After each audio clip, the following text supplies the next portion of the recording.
we really struggle with shame. What area of shame am I still dealing with that I need to let go of? Is that the key? So I think that's one of them. If it's something that I feel like I have to keep hidden, then yeah, that's probably an area of my life that I need to put under a microscope.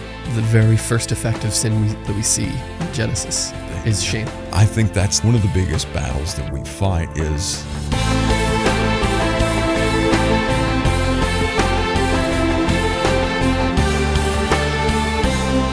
Welcome back to Chop for Time. It's been a long time. Been a while. It's months since we've done this. And, we are redoing everything. It's going to look and seem a little different, as you can tell. Just we're much shorter this time, and we're going to break things up a little bit more. So we're down into 3 main sections each week as we're sort of diving into what we've talked about recently on Sunday. So you were talking through John 19. Yeah, shame of the cross, John chapter 19. And yeah, what we did is just kind of reaching out to everyone within the congregation, as many as possible, that will offer feedback. That's the hard part, isn't it? Right. Yeah, I was getting that. And just seeing, hey, what stood out to you? Mm-hmm. You know, what really kind of hooked, what really kind of opened up to you in this passage or in this message. Mm-hmm. And yesterday was a little bit more practical application heavy than what we typically are on a Sunday morning. We always have elements of it, but yesterday was just a little bit more heavy. If you didn't watch the message, you know, go to the link that's on your screen now. One of the corners. Yeah, one of the corners up there. You know, fccgrayson.com is always a good place to go to find our messages. But you know, all 3 of those areas of practical application yesterday, because we talked about, really highlighted the fact that Jesus took our shame upon himself while he was on the cross. You know, the key takeaway was that Jesus willingly died on the cross for our sin, our penalty, and our shame. Mm-hmm. Sin and penalty, I think we get at least a decent grasp upon, but then I think we really struggle with shame. I was kind of glad I hadn't really thought about it. Like, usually if people say, like, what did Jesus die for? Well, he died to pay my penalty, and he died for the sins of the world, and we don't really think about shame very much, even though, like, one of the things we talked about with our young people was the very first effect of sin that we see in Genesis is shame. Yep. You know, they realized they were naked and they were ashamed. Yeah, and they hid themselves, which I think we'll maybe get into a little bit today, of like this sense of hiding. Yeah. That comes along with shame. And I was listening through what you were saying this morning, and I liked you got into a bit of this comparison of guilt and shame, which I always put as one and the same thing. Yeah. And you separated in a interesting way. Yeah. So the first area, you know, we take our practical applications and we put them under the banner of in your life. You know, what does this look like in your life? And the first area, all of these areas were recognizing areas of recognition in our lives. And the first one is the areas of shame. And in order for us to recognize what we're dealing with, specific areas of shame in our life, we have to understand the difference between guilt and shame. Because like you said, it's always been this lump sum equation, like guilt and shame, same thing, 2 different words in a lot of our minds. Right. And they're really not. Guilt is what we, you know, it's about what you do. It's about your actions, your failures, that mess up, that slip, whatever. Guilt is about what you do. Shame is about who you are. It attacks your identity, and it moves against you in that way, because guilt is like, okay, we know that we've got forgiveness for our sins. Whatever we stand in front of God guilty of, we know that there is forgiveness for what we've done or not done, and we're no longer guilty, right? Which is an amazing thing. Absolutely. But I think that we struggle with that concept of my identity has changed as well. It's like the shame has been taken care of also. And that, you know, Isaiah 54:4 is a passage I didn't get to yesterday, but I do want to read to us right now. It says, "Fear not, for you will not be ashamed. Do not be confounded, for you will not be disgraced. And you will forget the shame of your youth, and the reproach of your widowhood you will remember no more." And this is Old Testament Isaiah, you know, addressing this, the shame, this attack on our identity that not only happens now, but it happens throughout our lives. Yeah, I appreciate that he also mentioned the shame of our youth, because all of us, no matter how old you are, you can look back on when you were younger, and you're like, oh. Oh, young Ben. Yeah, Yeah, exactly. You know, and we all have those areas. Like, I mean, every one of us have this area or multiple areas of where we don't want people to know. Yeah. And that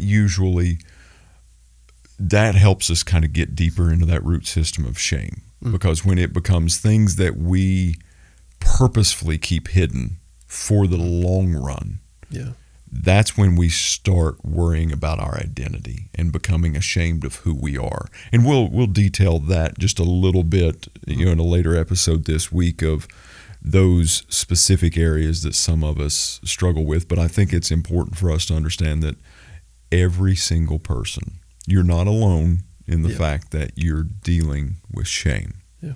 Because we all face that. I mean, the very first attack, the very first temptation was one of identity. It's like, oh no, God just knows that you'll become like him. Satan was able to convince Adam and Eve that they weren't something that they already were. Made in the image of God. So is that going to be is that a key way for us as if we're trying to figure out what area of shame am I still dealing with that I need to let go of? Is that the key? Is what areas are you not willing to tell other people? Like what are you hiding? I think there's a couple keys. I think that's one of them. I think that area. I think it's at least a recognizable marker for us to look and say, if it's something that I feel like I have to keep hidden, then that's probably an area of my life that I need to put under a microscope a little bit more. I think a couple things for us to understand while dealing and recognizing with shame is that there's no 10-step process to this. Sure. You're not going to be able to wake up tomorrow morning and all of this just be completely behind you because you've decided that I'm going to recognize these areas. Yeah. There's no 7, 10, 12-step process. It's a journey that we're all upon. But we have to understand this, that Christ died for your shame. Shame is not part of the plan or the purpose that God has in your life. So if there's an area of your life that is bringing shame, it is not of God. Yeah. And that's, I think, one of the most key points of recognition that we can have. Which is, again, going back to Genesis, that's what we see is everything was good. And when all of a sudden when things weren't good, the first evidence of that is this sense of shame of having to hide from God. Because, the whole point of this whole story of the gospel from Genesis to Revelation is God restoring this relationship between him and his people. And you're right. I mean, the enemy does use shame to say, like you were talking about guilt. So that was a big 180 turn, my bad. But we're guilty because of the sin that we commit, but then the devil uses that guilt and turns it. Would it be fair to turn it into shame? To sort of say, absolutely. You did this wrong thing, therefore you can't even go near to God. You can't pray right now. God doesn't want to talk to you. 100%. I think we have to have a recognition of the voice also, because whenever God asked them, Adam and Eve, it's like, what's going on? We were naked. It's like, who told you were naked? What voice in your life spoke that as a reality to you? And I think that's one of the biggest battles that we fight is, I think if we would look and take a moment and ponder that question in our own lives, our own areas of shame of who told you that? Was that me? Did I tell you that? Did you see that in my word? Did you? Yeah.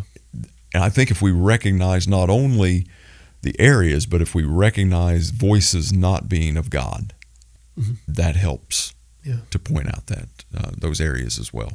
And it's funny, you mentioned on Sunday about one of the areas of our shame is external. I'm too tall. Well, most people don't think that, but too short, too fat, too skinny, too nose crooked, all the examples that you used.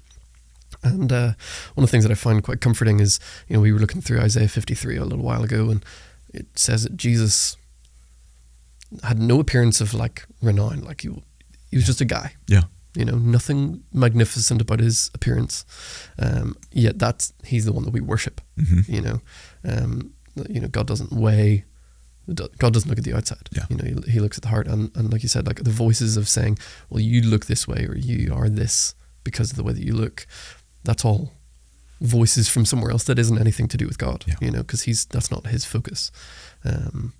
And so often we do, but we make it our focus. You know what I mean? Yeah. Amen. It can cause a lot of problems along the way. You know, you mentioned that, you know, we're now a new creation. You know, as was it 2 Corinthians 5:17, that the old is gone, and we really do like to cling to the old. Oh yeah, a lot. yeah, we do. Yeah. Hold it as shame. You know. Yeah. So I definitely think that, you know, the first step, one of the biggest steps, is you know, in your life, as you're recognizing those areas.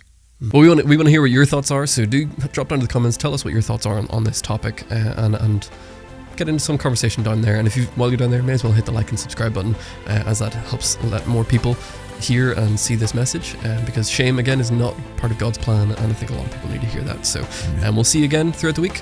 And yep. Bye.